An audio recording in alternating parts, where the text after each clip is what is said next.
Hello, and welcome back to Storytime Banned Books Read with Me. I'm Kathleen Francis, and I'm glad you could join me again tonight as we continue our read of James Baldwin's If Beale Street Could Talk. Mr. Hayward was in his office on the Monday, just as he had said he would be. I got there about 7:15, and Mama was with me. Mr. Hayward is about 37, I would guess, with gentle brown eyes and thinning brown hair. He's very, very tall, and he's big, and he's nice enough, or he seems nice enough, but I'm just not comfortable with him. I don't know if it's fair to blame him for this. I'm not really comfortable with anybody these days, and I guess I certainly wouldn't be comfortable with a lawyer. He stood up as we came in and put Mama in the big chair and me in the smaller one and sat down again behind his desk. "How are you ladies today, Mrs. Rivers? And how are you, Tish? Did you see Fonny?" "Yes, at 6 o'clock." "And how is he?" That always seemed a foolish question to me. How is a man if he's fighting to get out of prison? But then, too, I had to force myself to see from another point of view that it was an important question. For one thing, it was the question I was living with, and for another, knowing how Fonny was might make a very important difference for Mr. Hayward and help him with his case. But I also resented having to tell Mr. Hayward anything at all about Fonny. There was so much that I felt he should already have known. But maybe I'm being unfair about that too. "Well, let's put it this way, Mr. Hayward. He hates being in there, but he's trying not to let it break him." "When are we going to get him out?" asked Mama. Mr. Hayward looked from Mama to me and smiled, a painful smile, as though he had just been kicked in the balls. He said, "Well, as you ladies know, this is a very difficult case." "That's why my sister hired you," I said. "And you are beginning to feel now that her confidence was misplaced?" He was still smiling. He lit a cigar. "No," I said, "I wouldn't say that. I wouldn't have dared to say that, not yet anyway, because I was afraid of having to look for another lawyer, who might easily be worse." "We liked having Fonny around," Mama said, "and we just kind of miss him." "I can certainly understand that," he said, "and I'm doing all I can to get him back to you just as fast as I can. But as you ladies know, the very greatest difficulty has been caused by the refusal of Mrs. Rogers to reconsider her testimony, and now she has disappeared." "Disappeared?" I shouted. "How can she just disappear?" "Tish," he said, "this is a very big city, a very big country, even for that matter, a very big world. People do disappear. I don't think that she has gone very far. They certainly do not have the means for a long journey, but her family may have returned her to Puerto Rico.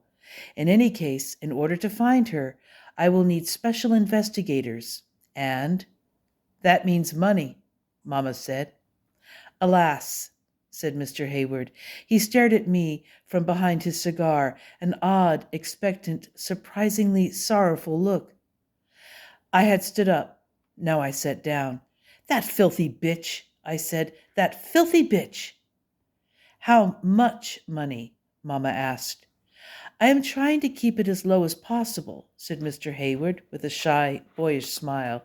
"But special investigators are special, I'm afraid, and they know it. If we're lucky, we'll locate Mrs. Rogers in a matter of days or weeks. If not," he shrugged, "well, for the moment, let's just assume we'll be lucky." And he smiled again. "Puerto Rico," Mama said heavily. "We don't know that she has returned there," Mr. Hayward said, "but it is a very vivid possibility. Anyway, she and her husband disappeared some days ago from the apartment on Orchid Street, leaving no forwarding address. We have not been able to contact the other relatives, the aunts and uncles, who, anyway, as you know, have never been very cooperative." "But doesn't it make it look bad for her story," I asked, "to just disappear like that? She's the key witness in this case." "Yes, but she is a distraught, ignorant Puerto Rican woman suffering from the after effects of rape. So her behavior is not incomprehensible. You see what I mean? He looked at me hard, and his voice changed. And she is only one of the key witnesses in this case. You have forgotten the testimony of Officer Bell. His was the really authoritative identification of the rapist. It is Bell who swears that he saw Fonny running away from the scene of the crime. And I have always been of the opinion, you will remember that we discussed this, that it is his testimony which Mrs. Rogers continually repeats. If he saw Fonny at the scene of the crime, then why did he have to wait and come and get him out of the house? Tish, Mama said. Tish. Then, you mean, let me get you straight now, that it's that Officer Bell who tells her what to say? You mean that? Yes, said Mr. Hayward. I looked at Hayward. I looked around the room. We were way downtown, near Broadway, not far from Trinity Church. The office was of dark wood, very smooth and polished. The desk was wide, with 2 telephones. A button kept flashing. Hayward ignored it, watching me. There were trophies and diplomas on the wall, and a large photograph of Hayward Sr. On the desk, framed, were 2 photographs, one of his wife smiling, and one of his 2 small boys. There was no connection between this room and me. Yet here I was. You're saying, I said, that there's no way of getting at the truth in this case? No, I am not saying that. He relit his cigar. The truth of a case doesn't matter. What matters is who wins. Cigar smoke filled the room. I don't mean, he said carefully, that I doubt the truth. If I didn't believe in Fonny's innocence, I would never have taken the case. I know something about Officer Bell, who is a racist and a liar. I have told him that to his face, so you can feel perfectly free to quote me to anyone at any time you wish. And I know something about the DA in charge of this case, who is worse. Now, you and Fonny insist that you were together in the room on Bank Street, along with an old friend, Daniel Carty. Your testimony, as you can imagine, counts for nothing, and Daniel Carty has just been arrested by the DA's office and is being held incommunicado. I have not been allowed to see him. Now, he rose and paced to the window. What they are doing is really against the law, but Daniel has a record, as you know. They obviously intend to make him change his testimony, and I do not know this, but I am willing to bet that that is how and why Mrs. Rogers has disappeared. He paced back to his desk and sat down. So, you see, he looked up at me, I will make it as easy as I can, but it will still be very hard. How soon do you need the money? Mama asked. I have begun the operation already, he said, of tracing the lady. I will need the money as soon as you can get it. I will also force the DA's office to allow me to see Daniel Carty, but they will throw every conceivable obstacle in my way. So we're trying, Mama said, to buy time. Yes, he said. Time.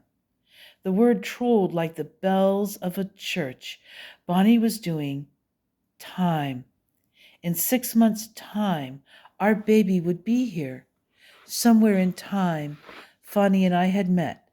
Somewhere in time, we had loved. Somewhere, no longer in time, but now totally at time's mercy, we loved. Somewhere in time, Fonny paced a prison cell, his hair growing nappier and nappier.